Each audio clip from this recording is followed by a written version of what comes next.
Jangan lupa like, share, and subscribe ya. Assalamualaikum warahmatullahi wabarakatuh. Halo semua, apa kabarnya? Semoga hari-hari kita selalu baik-baik saja ya. Kita memohon perlindungan pada Allah Subhanahu wa Ta'ala agar wabah virus corona yang saat ini sedang melanda bisa cepat hilang. Walaupun ada wabah yang mengerikan, tapi kita juga harus dibekali ilmu pengetahuan. Maka dari itu, kita hari ini akan belajar mengenai TIK. Apa itu TIK? Nanti akan saya jelaskan. Oke, saatnya kita mulai belajar mengenai TIK ya.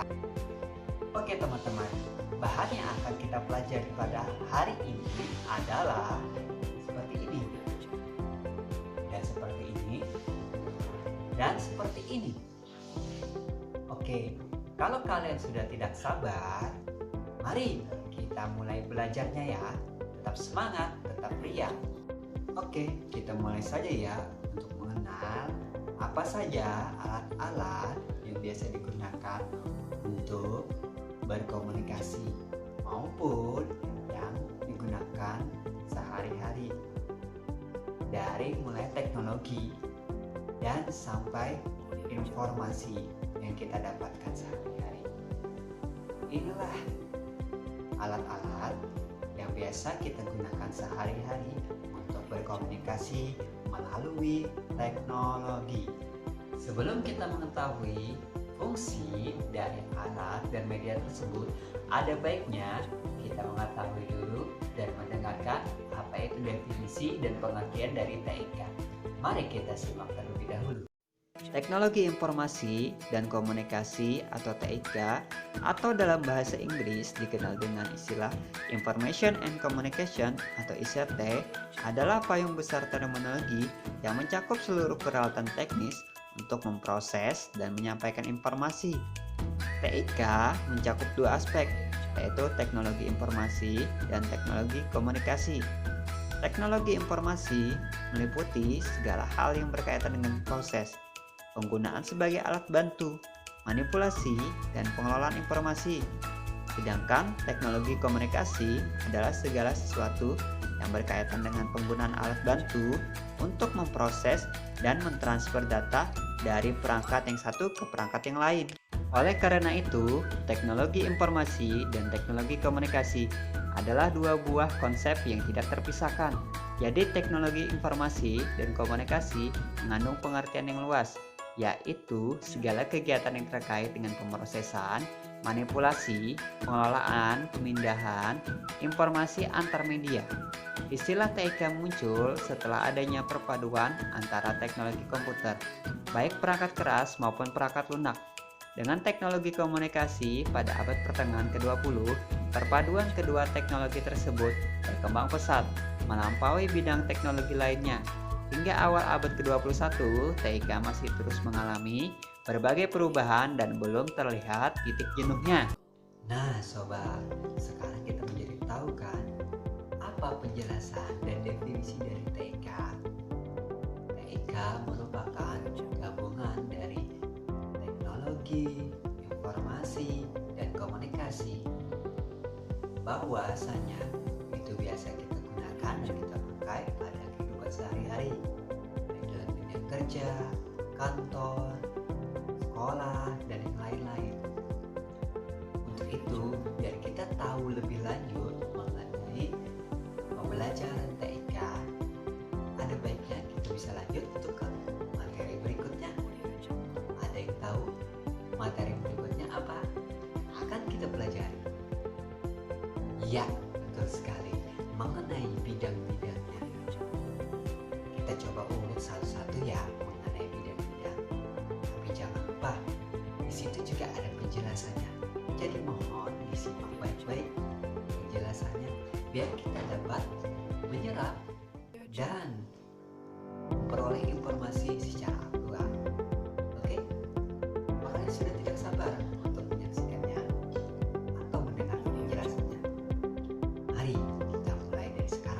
Yang pertama adalah mengenai telekomunikasi. Pengertian dari telekomunikasi adalah teknik pengiriman atau penyampaian informasi dari suatu tempat ke tempat lain. Dalam kaitannya dengan telekomunikasi, bentuk komunikasi jarak jauh dapat dibedakan atas 3. Yang pertama, komunikasi satu arah atau simplex. Dalam komunikasi satu arah atau simplex, pengirim dan penerima informasi tidak dapat menjalin komunikasi yang berkesinambungan melalui media yang bersama. Contoh, pager, televisi, dan radio. Yang kedua, komunikasi dua arah atau duplex. Dalam komunikasi dua arah atau duplex, pengirim dan penerima informasi dapat menjalin komunikasi yang berkesinambungan melalui media yang sama.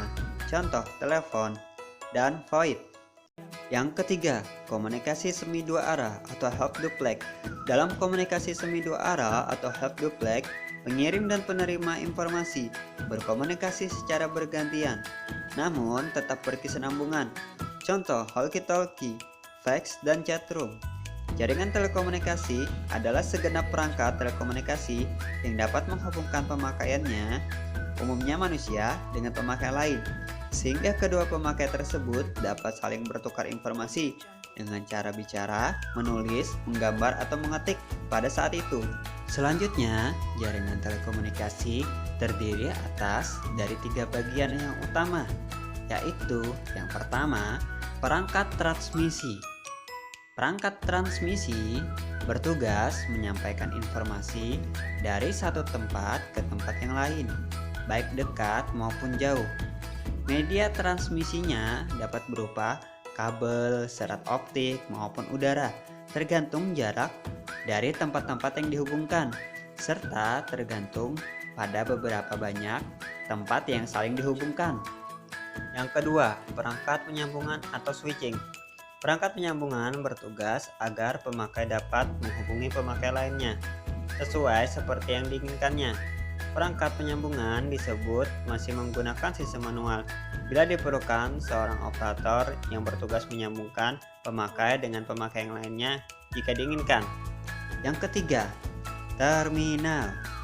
Terminal adalah peralatan yang bertugas merubah sinyal informasi yang asli atau suara manusia atau lainnya menjadi sinyal elektrik atau elektromagnetik atau cahaya. Ini diperlukan karena perangkat transmisi yang mampu menyampaikan informasi tersebut dari satu tempat ke tempat yang lainnya, yang umumnya tidak dekat dengan jangka waktu yang cepat. Memang mempersyaratkan agar sinyal informasi diubah menjadi sinyal listrik atau untuk dilewatkan kabel, atau menjadi sinyal elektromagnetik untuk dilewati udara, atau menjadi sinyal cahaya untuk dilewatkan menjadi serat optik. Selanjutnya, perangkat dan media transmisi sebagai penghubung antara perangkat penyambung dengan terminal disebut sebagai jar lokat atau jaringan lokal aksis tembaga. Untuk sistem analog, biasanya jaringan kabel lokal menyediakan transmisi kanal telepon analog sebesar 4 kHz untuk setiap saluran pelanggan. Untuk ISDN biasanya berupa kabel serat optik. Perangkat dan media transmisi sebagai penghubung antara perangkat penyambungan dengan perangkat penyambungan di tempat lainnya disebut jaringan penghubung atau jaringan interlokal. Jaringan penghubung biasanya berupa jaringan radio, gelombang mikro, komunikasi satelit, atau kabel serat optik. Perangkat penyambungan disebut juga sebagai sentral karena jenis komunikasi yang paling awal yang dilayani sentral adalah komunikasi telepon. Maka selanjutnya kita sebut sentral telepon. Topologi jaringan secara fisik dapat dibagi yaitu 1. Jaringan mata jala, 2. Jaringan bintang, 3. Jaringan bus, 4. Jaringan ring. Contoh dan manfaat telekomunikasi.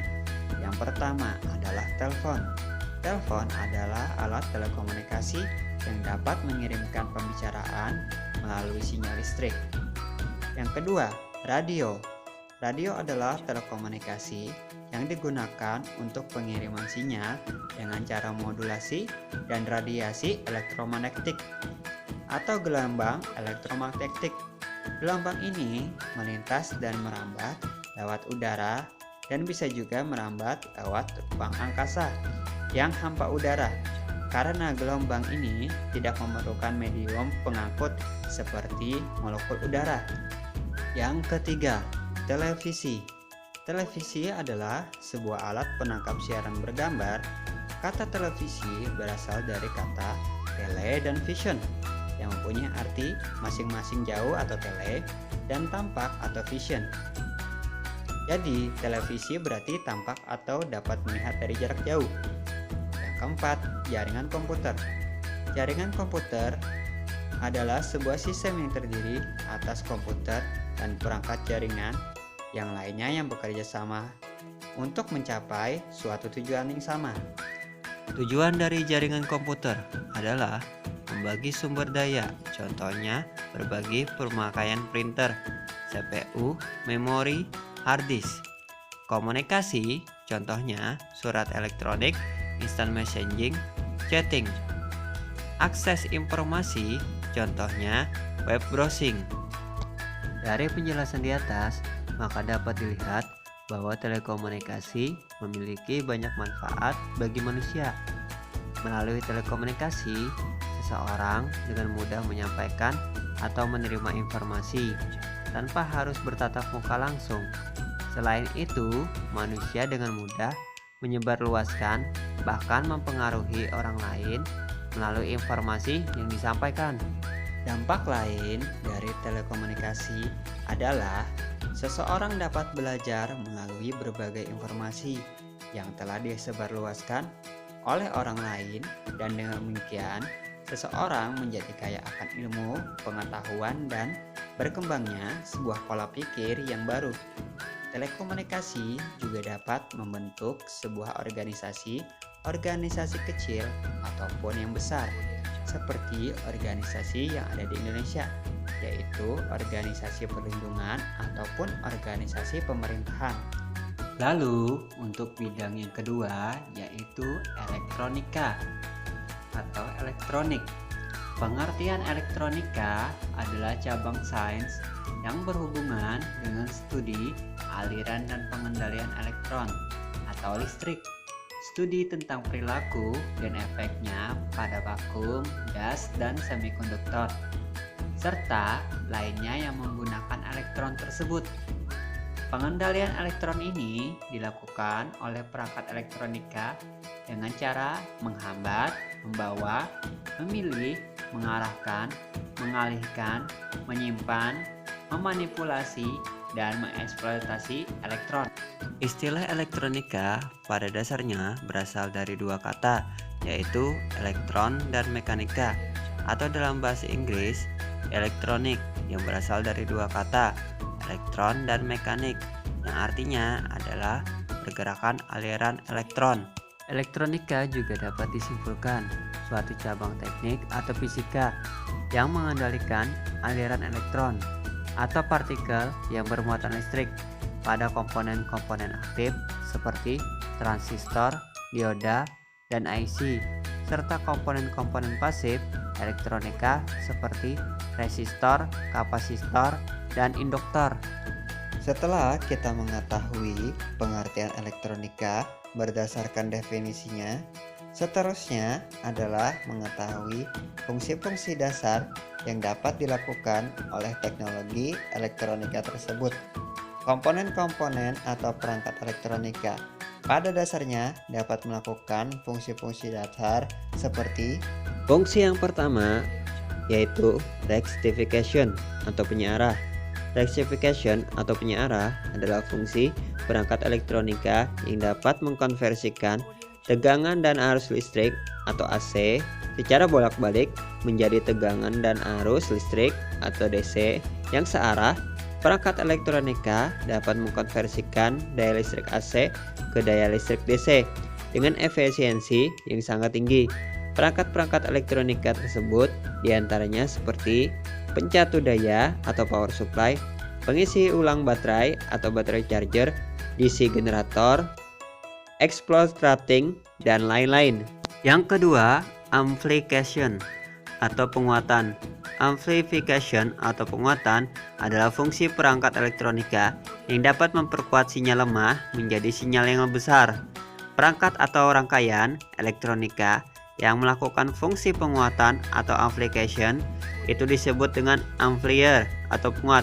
Rangkaian atau perangkat penguat atau amplifier ini dapat ditemukan di berbagai perangkat elektronika seperti radio, ponsel, televisi, dan lain-lain. Yang ketiga, kontrol atau pengendalian. Automatic control atau pengendalian otomatis banyak ditemukan dalam perangkat elektronika dan listrik seperti pengendalian kecepatan motor, pengendalian ketegangan kulkas, pengendalian lampu lalu lintas, dan masih banyak yang lainnya. Yang keempat, generation atau pembangkitan. Perangkat elektronika dapat mengkonversikan tegangan dan arus listrik DC ke tegangan dan arus listrik AC sesuai dengan frekuensi yang dibutuhkan. Pada saat melakukan fungsi tersebut diperlukan suatu rangkaian yang disebut dengan osilator.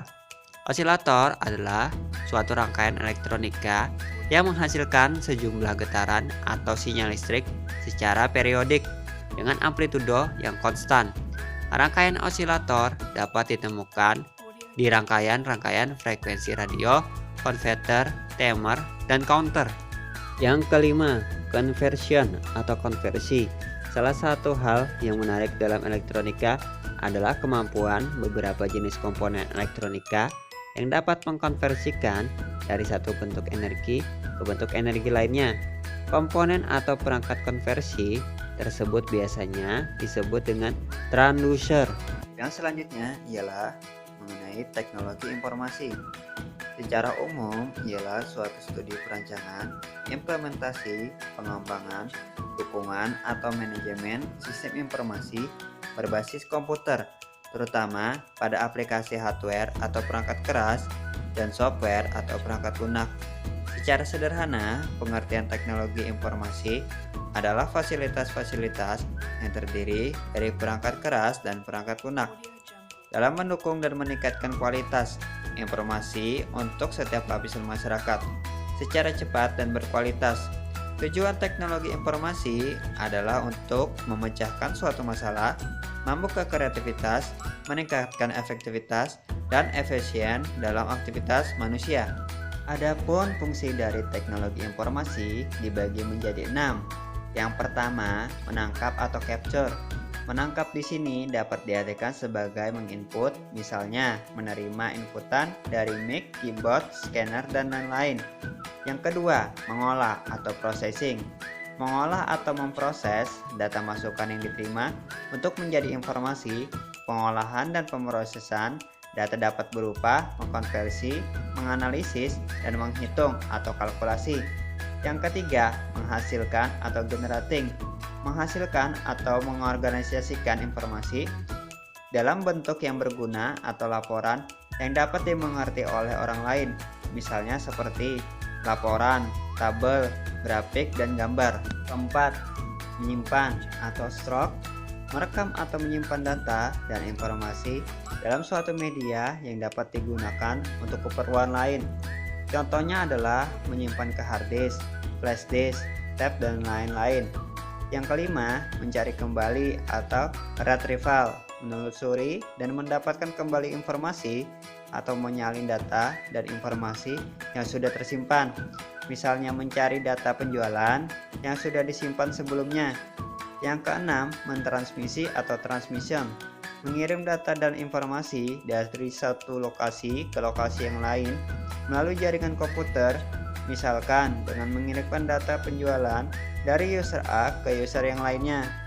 Nah sobat, sekarang kita menjadi tahu kan apa saja penjelasan dari bidang telekomunikasi, bidang teknologi informasi, bidang elektronika. Oleh sebab itu banyak manfaat yang kita dapat dari penggunaan TIK, teknologi informasi dan komunikasi. Oleh sebab itu, kita juga akan menjelaskan apa saja dari fungsi alat TIK tersebut atau dari alat-alat teknologi untuk menggunakan informasi maupun dari komunikasinya. Apa kalian sudah tidak sabar untuk mengetahuinya? Mari kita saksikan dan kita urutkan menjadi video berikut. Oke sobat, sekarang kita akan menjelaskan apa saja fungsi dari alat-alat telekomunikasi, informasi, dan komunikasi. Yang pertama, saya akan jelaskan mengenai fungsi dari alat teknologi informasi. Itu ada cash register, digunakan untuk memperoleh informasi saat melakukan pembayaran di kasir. Yang kedua, itu adalah kalkulator, yaitu digunakan untuk memperoleh informasi perhitungan angka. Yang ketiga, ada komputer, yaitu digunakan manusia untuk mengolah data menjadi informasi dan menyampaikannya untuk ditampilkan di waktu yang luang atau di lain waktu. Informasi yang dihasilkan itu juga dapat berupa tulisan, gambar, video, suara, maupun animasi. Selanjutnya ada alat laptop atau netbook. Kegunaannya pun hampir sama dengan yang namanya komputer, cuma bentuknya lebih praktis karena dapat dilipat dan juga bisa dibawa kemana-mana. Karena tampilannya yang unik, itu dia tidak menggunakan listrik tapi menggunakan baterai charger. Karena tanpa menggunakan baterai atau charger yang biasa digunakan pada komputer, itulah yang dimiliki kelebihan oleh laptop atau netbook tersebut. Selanjutnya ada dashboard. Dashboard itu adalah perangkat yang hampir sama dengan komputer, cuma bedanya kalau komputer itu ada CPU dan ada monitor terpisah. Beda dengan dashboard. Dashboard adalah jenis komputer yang biasanya bentuknya itu menjadi satu. Jadi ya dalam satu alat itu sudah menyatu, ada CPU, ada juga monitor sekaligus, dan mudah digunakan atau ditempatkan di mana saja karena dia tidak perlu memakan banyak tempat, tapi tetap menggunakan sumber daya listrik.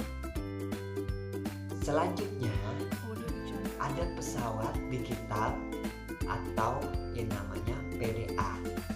PDA itu biasanya dulu ada yang namanya telepon genggam, tapi bentuknya komputer.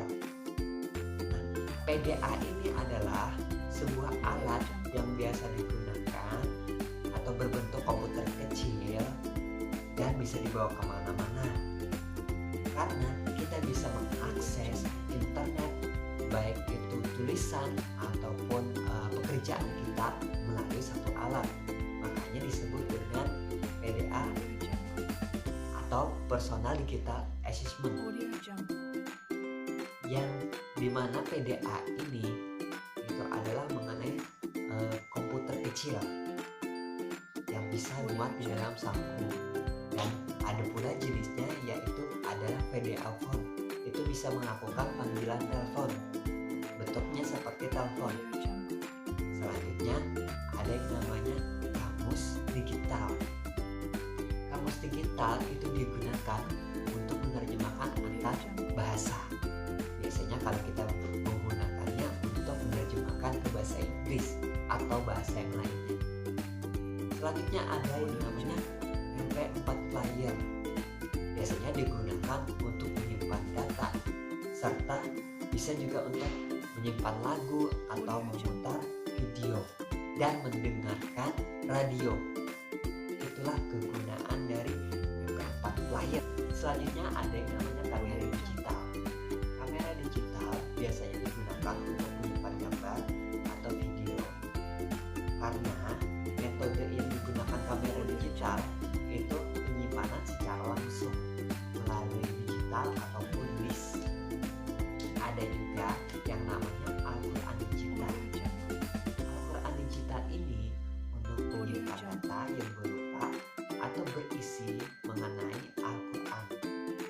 mengeluarkan suara, tulisan.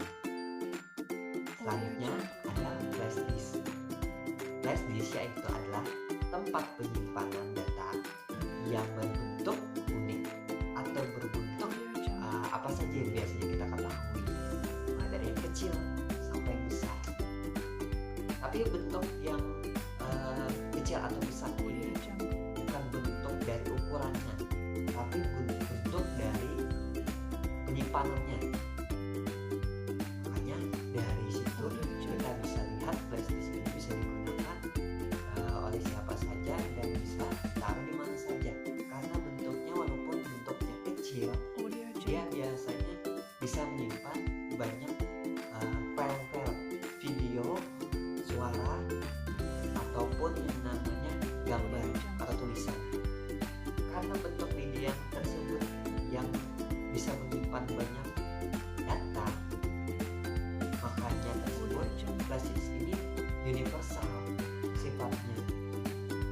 Jadi banyak yang bisa ditampungi.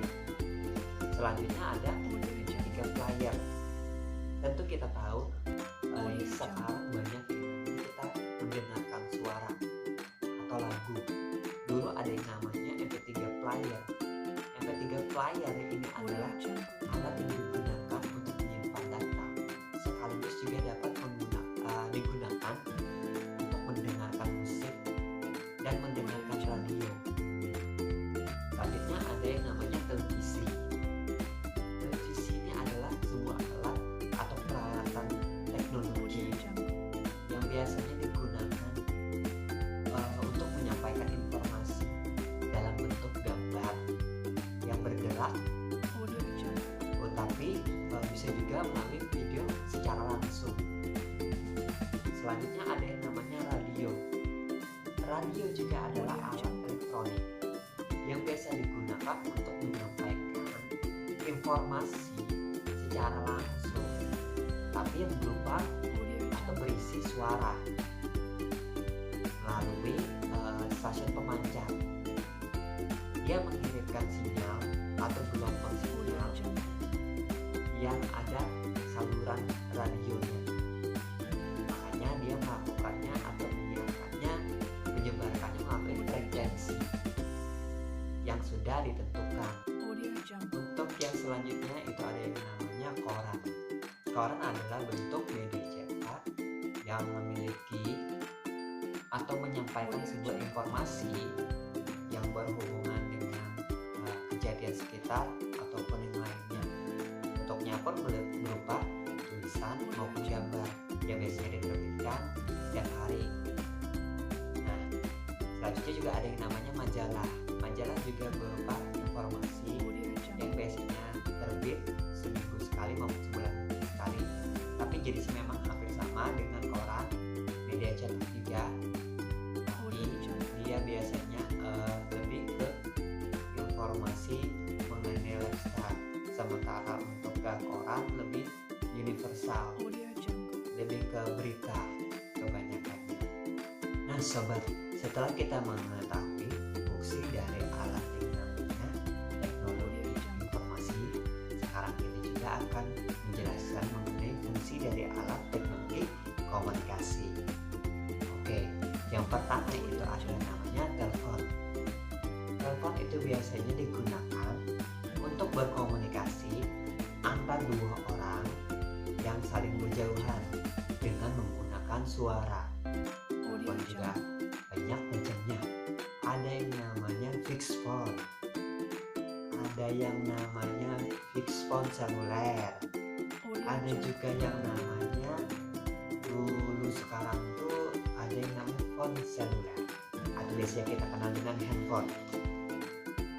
Juga yang selanjutnya itu kita kenal dengan faksimiil. Faksimiil itu adalah alat yang biasanya digunakan untuk mengirimkan tulisan kepada penerimanya, tapi menggunakan alat yang sama. Kalau tidak menggunakan alat yang sama, dia tidak bisa menerima tulisan tersebut. Jadi dia biasanya menggunakan sambungan telepon. Selanjutnya juga ada yang namanya telegraf. Telegraf di sini adalah berhubungan tapi melalui jaringan telepon yang digunakan untuk mengirimkan sebuah sandi. Sebuah sandi karena ini adalah cikal bakal yang namanya untuk teknologi modern. Biasanya pada zaman dulu biasanya untuk digunakan mengirimkan pesan-pesan tertentu, hanya melalui telegraf. Selanjutnya ada yang namanya pager. Pager adalah bentuk komunikasi atau alat komunikasi yang digunakan pada zaman dahulu untuk berkirim pesan teks melalui tulisan. Jadi biasanya pager ini digunakan tanpa menggunakan kabel. Dia cuma bisa mengirimkan bentuk tulisan atau teks tanpa yang lainnya. Selanjutnya juga ada yang namanya walkie-talkie. Walkie-talkie adalah sebuah alat yang biasanya digunakan untuk berkomunikasi atau berhubungan melalui dua orang tanpa menggunakan kabel, tapi menggunakan pesawat khusus atau yang namanya biasa disebut HT. Di sini mereka menggunakan walkie-talkie biasanya melalui gelombang elektromagnetik, jadi gelombang suara yang biasanya berjarak antara 2 meter sampai 11 meter. Komunikasi dari alat walkie-talkie tersebut juga bisa didengarkan oleh orang lain yang memiliki walkie-talkie dengan cara menyesuaikan, menyetel, atau mencari frekuensi yang sama, jadi dapat didengarkan oleh orang lain dan bisa berkomunikasi dengan orang lain dengan gelombang yang sama. Selanjutnya ada yang namanya internet messenger. Internet messenger ini adalah sebuah alat yang digunakan untuk kita berkomunikasi antara satu orang dengan satu orang yang lain atau beberapa orang yang lain dari jarak yang jauh, tanpa kita mengetahui secara langsung dengan siapa kita berkomunikasi atau berinteraksi, tapi tanpa melalui yang hubungan secara langsung. Karena internet messenger ini biasanya digunakan untuk menggunakan berkirim teks, pesan atau suara yang digunakan melalui komputer. Ada juga yang menggunakan video untuk berkirim-kirim pesan atau salam. Dan komunikasi ini biasanya digunakan oleh seperti saya bilang tadi, bisa satu orang atau bisa beberapa orang secara langsung. Selanjutnya juga ada yang namanya email. Email di sini biasanya digunakan untuk kita berkirim pesan, tapi berkirim pesan ini sudah melalui teknologi yang canggih. Berkirim pesan ini kita tidak hanya mengirimkan surat semata, jadi pengiriman surat melalui email ini adalah pengiriman surat atau teks melalui data yang dihubungkan ke internet. Komunikasi yang dilakukan yang melalui email ini juga lebih efisien dan lebih cepat dibandingkan proses pengiriman pos pada umumnya yang membutuhkan waktu yang lama, karena kita harus menunggu untuk proses pengirimannya. Selanjutnya juga ada yang namanya surat pos. Surat pos di sini adalah media pengiriman yang biasa kita gunakan melalui jasa pengiriman atau melalui jasa paket pos. Tapi biasanya kalau untuk surat pos ini memakan waktu yang lama karena dia membutuhkan jarak waktu untuk menelusuri alamatnya. Karena yang harus dilihat dari surat pos ini pas kita melakukan pengiriman itu adalah kita harus memiliki alamat yang jelas yang akan dituju, karena alamat yang akan ditujulah yang akan menentukan sampai tidaknya surat atau paket yang kita kirimkan.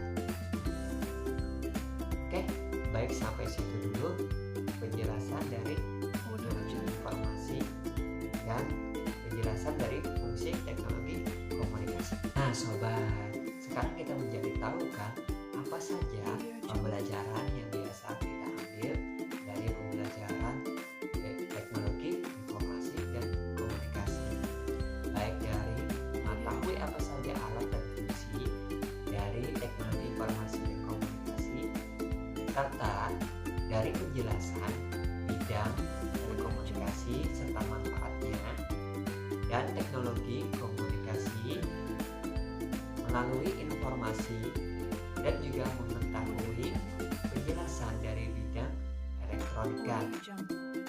Banyak yang akan kita dapat dari informasi tadi, banyak juga yang bisa kita ambil.